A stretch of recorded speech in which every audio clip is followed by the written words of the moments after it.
Undetermined coefficients is one of two methods that we have for finding a particular solution to a non-homogeneous differential equation. Now recall, in order for us to use undetermined coefficients, we need two things to be true about this non-homogeneous differential equation. The homogeneous part must have constant coefficients, and furthermore, this function that makes up the non-homogeneous part, on the right in this case, g of x, needs to be one of these so-called nice functions.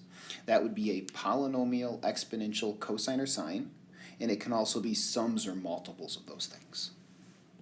Based upon the form of this nice function g of x, we make an educated guess that involves some unknown or undetermined coefficients. We substitute that guess into the differential equation, solve for the undetermined coefficients. So the first step really requires us to make this guess for y sub p.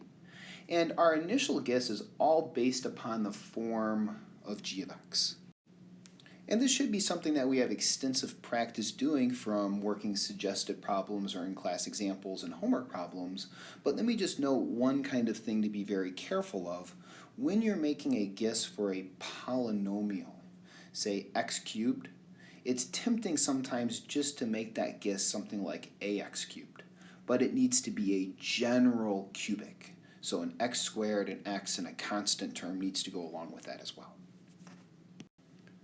Once we've determined that initial guess, there's really 1 to 2 more steps to think about. The big thing that we need to be extremely careful of with undetermined coefficients is this modification step.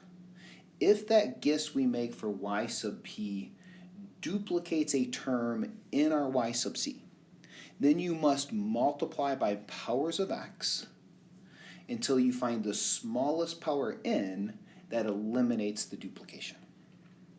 And then furthermore, remember, if your nice function g of x is made by adding up some number of nice functions, then your guess can be the corresponding guesses for those nice functions added up as well. Let's go ahead and illustrate this with a simple example. We will find a particular solution of the second order non-homogeneous equation given here. So go ahead and note that the homogeneous part most definitely has constant coefficients, and the non-homogeneous part is also one of our so-called nice functions. It's just a constant multiple of an exponential, which makes this an ideal scenario for us to use our method of undetermined coefficients. So note the language. Even though we are only asked to find a particular solution, because of this modification step, we have to watch out for duplicates from y sub c, we always must find y sub c first. So our first step, regardless of how the question is phrased, find a general solution or find a particular solution, is we find y sub c. That is, we find the general solution of this corresponding homogeneous equation. So we write down the auxiliary equation. Its roots, note, are plus or minus 4. So immediately we have our y sub c. c1 e to the 4x plus c2 e to the 4x. Then our second step would involve finding that particular solution. So with undetermined coefficients, the first thing we do is we make a guess for the form that y sub p will have. Purely based upon what we're seeing here, 2e to the 4x, our guess would be a constant e to the 4x. And before going any further, we always take a moment and we ask, does a constant e to the 4x duplicate any of these terms we see in y sub c? And of course, looking at the constant e to the 4x, constant e to the 4x, the answer is yes, absolutely.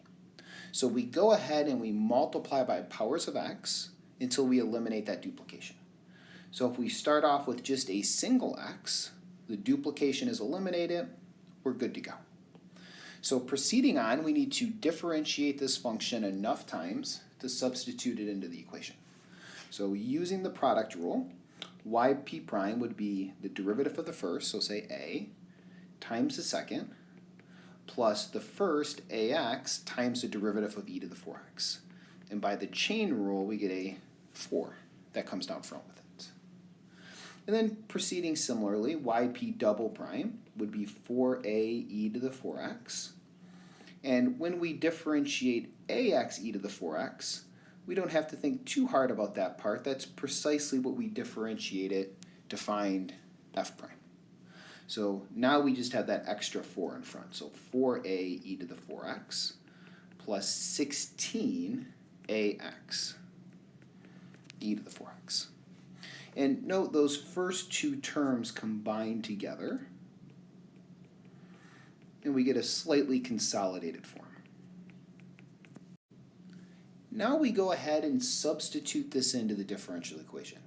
We want to find the values of a, so that yp double prime minus 16y sub p will end up being 2e to the 4x. So substitute those quantities in. Yp double prime